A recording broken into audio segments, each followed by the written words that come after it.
Practice Test 2. Section 1.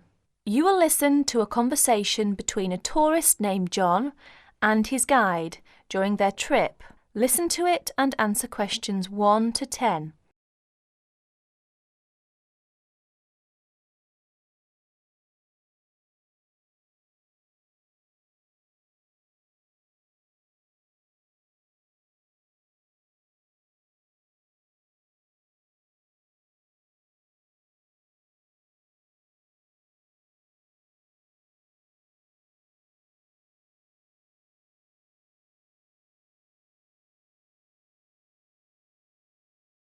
Now listen to the conversation and answer the questions.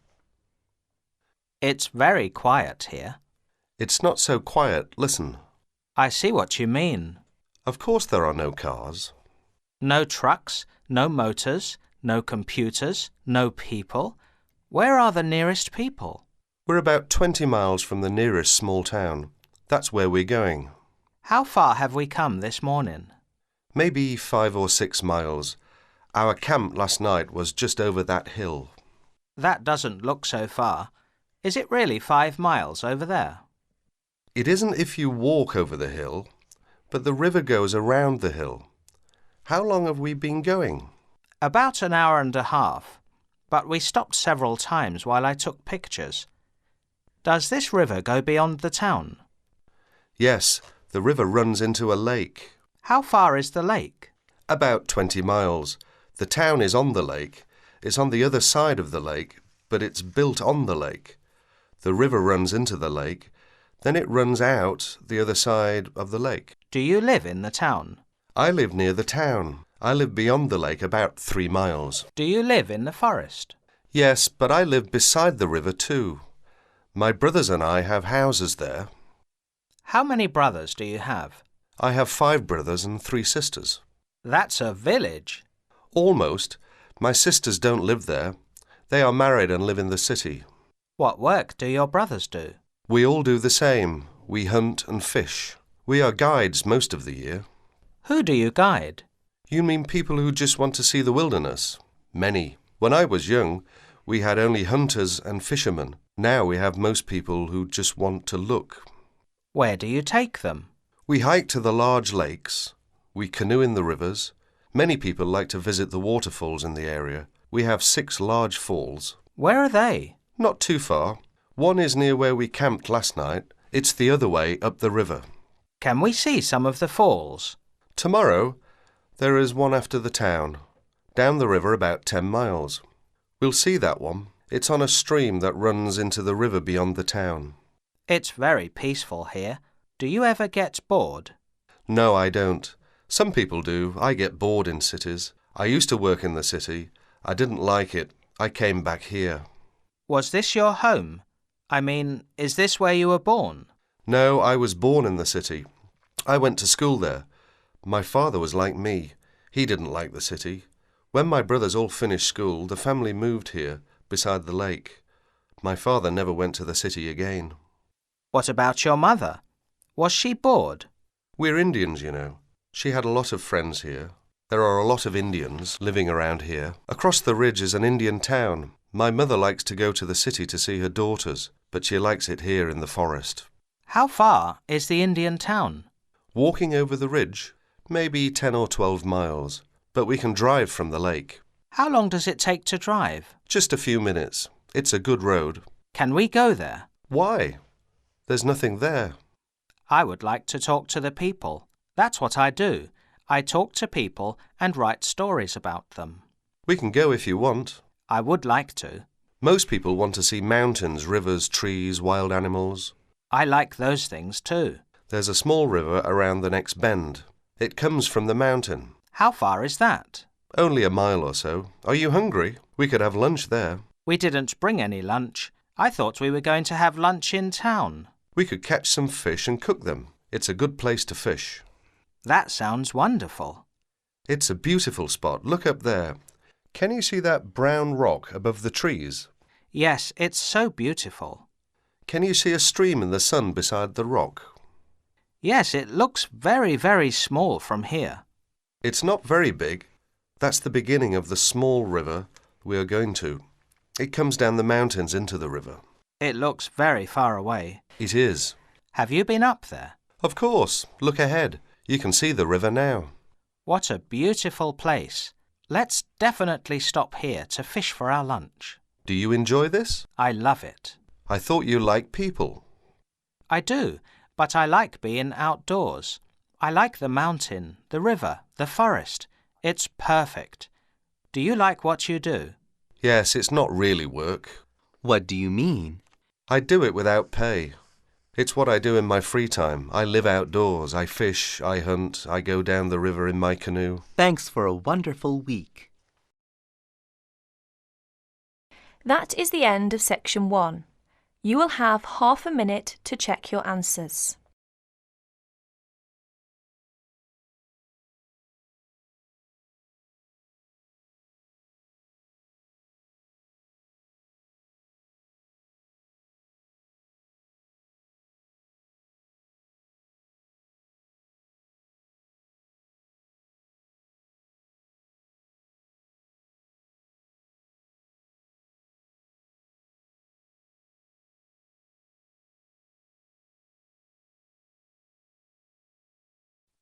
Section 2. You are going to listen to a radio programme about buying a house. Listen to it and answer questions 11 to 20. Now you have a chance to read questions 11 to 20.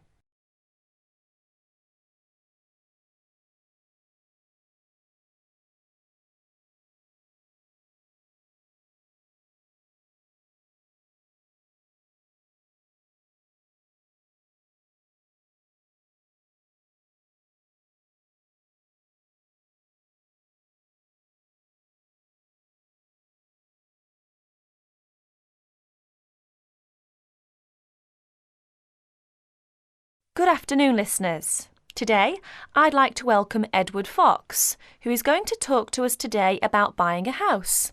Edward. Thank you, Eunice. For most people, at least, buying a house is a major life event, and probably the single most expensive item you are ever likely to buy. It is also a place that you can make your home. Therefore, thinking carefully before you make a purchase is of the utmost importance.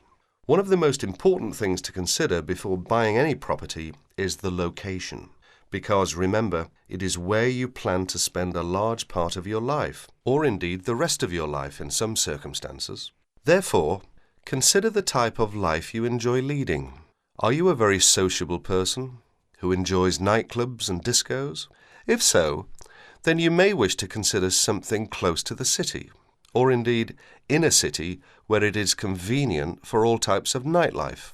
On the other hand, if, like me, you prefer a quieter life, then you may want to consider something away from the city. However, do remember that proximity to your place of work is also important. Indeed, we spend most of our life at work, and you don't want to have to spend 2 or more hours every day travelling to work now, do you? Therefore, transport is the utmost importance. City suburbs, however, are often conveniently located for commuting to work, All for shopping. without being in the heart of a busy city. You may, however, think that a house in the suburbs would be far too expensive. Yet houses located in cities can often exceed the price of suburban houses. So check out the prices. You may be surprised. Family is another important consideration. You may prefer a house that is away from a busy street or main road. And of course, remember that children have to attend school. Is there a good school in the area, or would your children have to travel a long distance to get to school? Therefore, if you have children, or you plan to have children, location is a very important factor. And of course, remember that a family influences the size of the property. There are, of course, various types of houses. There are detached houses which stand alone and are not joined by to another building. Then there are semi-detached houses, which, incidentally, are the most common, and for good reason, because they are less expensive than detached houses. This is because they are, in fact, 2 houses joined together, and therefore take up less space. And finally, there are townhouses, which are many houses joined together to form a long row. But don't think that townhouses are less expensive than semi-detached houses. They rarely are. This is because they are usually built in cities where the prices of property is very expensive indeed. The age of property is another consideration. If you're considering buying an old house, beware. You may be faced with expensive repairs and renovation bills. So have the house thoroughly checked by a professional surveyor before you decide to buy. But then again, there are things you can look for yourself. Things such as the condition of the woodwork, especially doors and windows that can be expensive to replace. More importantly, make sure all the fixtures and fittings, things such as cupboards, sinks, taps, bathtubs, are all in good working order, because replacing kitchens and bathrooms can be a very costly business. And don't forget the garden. If the property has one, if you enjoy gardening, then fine. But if you don't enjoy gardening, then you may prefer a small garden as opposed to a big one. But even if you do enjoy gardening, it is important to remember that gardens take up a lot of your time. So keeping a garden in good order may be very difficult if you work long hours. One final thing is the general feel of the place. Does it have a good atmosphere? And most importantly of all, would you feel comfortable living there? Thank you, Edward. But I'm afraid that's all we have time for today. But I'll be back next Wednesday when my guest speaker will be talking about buying a computer. So until then, bye for now. That is the end of section 2. You will have half a minute to check your answers.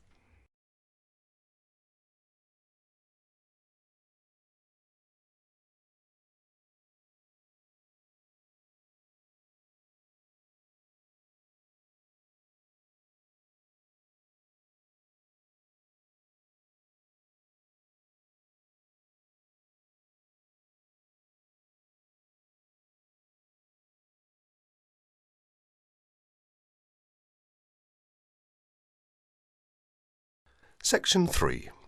You will hear a local radio program giving information about jobs that are available in the area. First read questions 21 to 30. Fill in the information required using no more than 3 words and tick the correct box.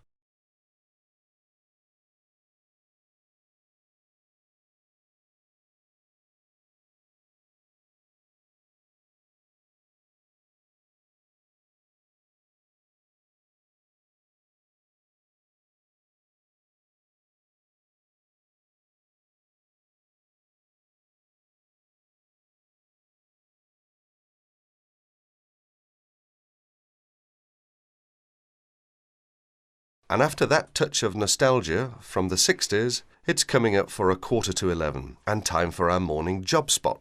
And I hope you've got your notebook out and your pencil sharpened because here's Mandy. Good morning, Mandy. What's up in the employment world this morning? Well, Simon, this morning I have 5 jobs that have come in, and the first is for a dental assistant.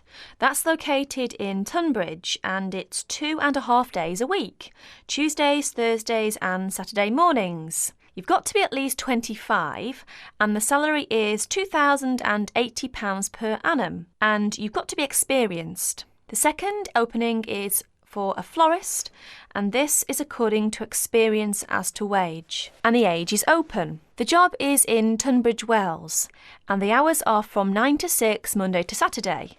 And because you're working Saturday, you get a day off in the week. Now, as that's a florist, you must be very experienced in all aspects of floristry and capable of working to a very high standard. Previous managerial experience is an advantage, as this job has actually got nice prospects, because there's a possibility of management for the right applicant. So there's one for someone who's going places. What's next, Mandy? Next job then, Simon, is an evening job, and it's for a cleaner. The wage is £25 per week, and the age is 30 plus. Hours for this, as it's an evening job, 6 to 8:30 Monday to Friday. So that's a nice job for someone who wants to do something in the evening, Simon. They must be fully experienced as an office cleaner, hoovering, dusting and polishing, etc. And where's that one based? Oh yes, that one's in Tunbridge. The fourth job we've got lined up is for general catering assistant, based in Paddock Wood. The wage is £48.40 plus full board, so that's full board and it's £48.40. The age is 18 plus and there are alternate shifts on this job. It's 7 a.m. to 3 p.m. and 11:30 to 7:30 p.m. and the job consists of cleaning, washing up the kitchen, as well as serving in the dining room and all sorts of domestic duties. Experience is not necessary. So, for someone who's 18 plus, that's a nice little job there. And here's the punchline: 10 weeks holiday per annum. Oh ho, I might put in for that myself. I can just see you up to your elbows in the washing up, Simon. Last vacancy is for an office job. That's secretary and personal assistant based in Tunbridge. The wage is £4,298 per annum. Now, there's a little bit of detail I must give here. It's part-time to start with, 3 days a week for 3 months. So for the part-time, it's 3/5 of £4,298. And then after 3 months, it goes to a full-time job, 9 to 5. That's for someone 21 plus. And the job consists of work as a secretary cum personal assistant to social workers. You need fairly good shorthand and good typing speeds required. And it's also related to clerical work, answering the phone and reception, etc. And because it's working for social workers, you need a responsible attitude and common sense. So, if you're interested in any of these jobs, get in touch with Tunbridge Job Centre on Tunbridge 55499 and ask for extension 30. And that's it, Simon. Thank you very much indeed, Mandy. By the way, that's your day's work done. You can just sit back now and do absolutely nothing. Wouldn't that be nice, Simon? Haha, if only I could. That is the end of section 3. You now have half a minute to check your answers.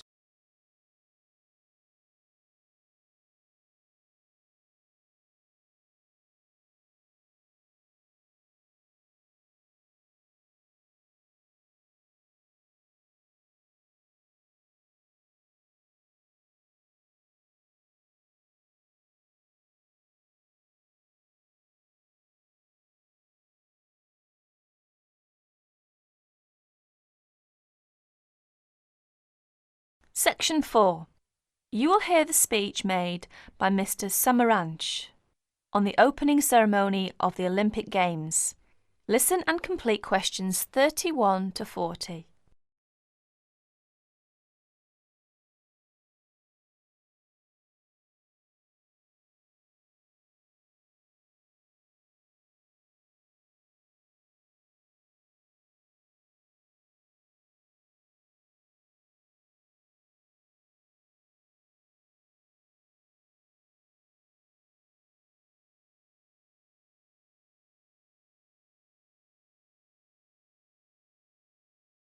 Here is the President of the International Committee, Mr. Samaranch's speech at the opening ceremony of the 26th Olympic Games. I'll read it for you. On behalf of the International Olympic Committee, it gives me great pleasure to welcome you to the Games of the 26th Olympiad, Sydney 2000.